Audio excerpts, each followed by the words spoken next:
Within days, Da Nang was transformed from a once thriving port city into an armed and desperate refugee camp seething with resentment against the North Vietnamese, against Thieu and his cronies, against the U.S. allies who had abandoned them.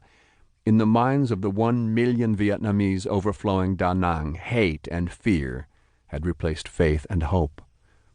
On March 29, 1975, artillery shells began falling on Da Nang in central Vietnam as 35,000 North Vietnamese Army NVA troops prepared to attack.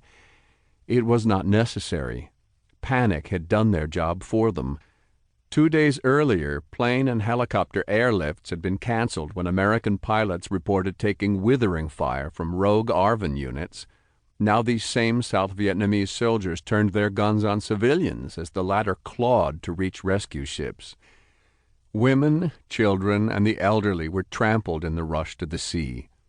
Fishing boats packed with civilians were confiscated by South Vietnamese soldiers who tossed their countrymen overboard before shooting it out among themselves for the precious berths. The 6 U.S. Marines detached to the Da Nang consulate, attempting to help people board at the docks, watched in horror as mothers who did manage to reach the water's edge set their babies adrift in small pails, hoping the tide would carry them out to boats or toss them at already moving barges.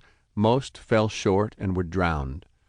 One Marine witnessed a South Vietnamese Army officer shove women and children into the space between the dock and a boat, where they were crushed against the pilings as he scrambled aboard. Another Marine noticed several elderly Vietnamese disappear beneath a sea of bodies in an overflowing barge. By the time he dragged them out from the pile, they had been smothered to death. That night, a deadly face-off between the Da Nang consulate's MSGs and an ARVN company was narrowly averted when the Marines, surrounded by their erstwhile allies, joined the civilian consulate staff hiding in the back of a stolen garbage truck that made its way to the docks from where they escaped on a leaky barge. The final blow came when Thieu's top commander in Da Nang, Lieutenant General No Quang Trong, abandoned his post to swim for the last U.S. naval vessel sailing from port. 100,000 of Trong's troops surrendered. With Da Nang gone, the southern coastal provinces soon followed.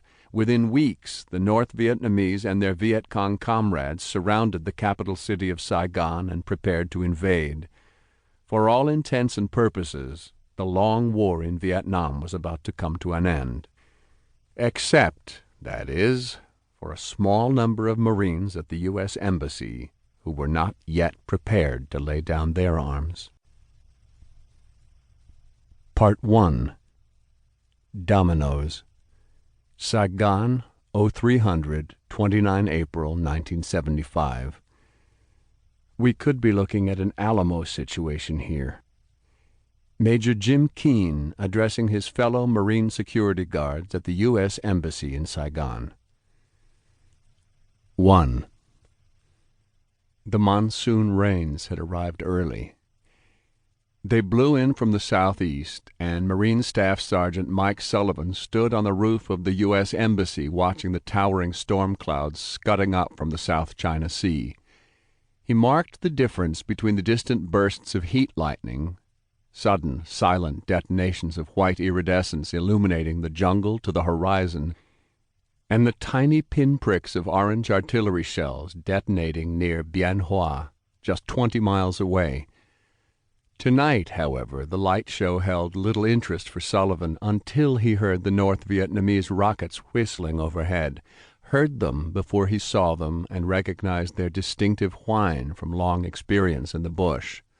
122 millimeters, he knew.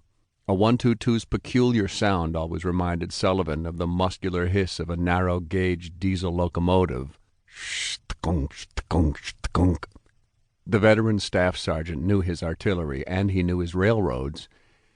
From instinct, Sullivan pictured their makeshift launchers, ingenious, ladder-shaped devices fashioned from thick bamboo stalks that could be toted up a steep mountain trail or across a muddy rice paddy, but no, he realized suddenly, not tonight. There were too many rockets, which meant they had to be fired from the flatbed of a Russian